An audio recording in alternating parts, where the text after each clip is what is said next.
Vikarabad municipal పరిధిలోని కొత్తగాడి శివారు ప్రాంతంలో వైద్యాధికారులు గతంలో కేసీఆర్ గారి ప్రభుత్వంలో కంటి వెలుగు అనే ఒక ప్రతిష్టాత్మకంగా తీసుకున్న ఒక కార్యక్రమాన్ని దాంట్లో నిరుపేదలకు కంటి అద్దాలు పంపిణీ చేయాలనే ఉద్దేశంతో ఉచితంగా కంటి అద్దాలు పంపిణీ చేయడం జరిగింది.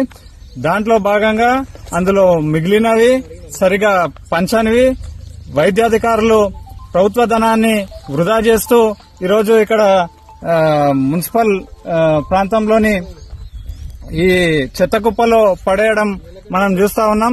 ఇంత దుర్మార్గమైన చర్యకు పాల్పడ్డ వైద్యాధికారుల పైన జిల్లా కలెక్టర్ చర్య తీసుకోవాలి. అదేవిధంగా ఈ రేవంత్ రెడ్డి ప్రభుత్వంలో ప్రజాధనాన్ని ఎలా వృధా చేస్తున్నారనేది మనం దీన్ని చూసి గమనించవచ్చు.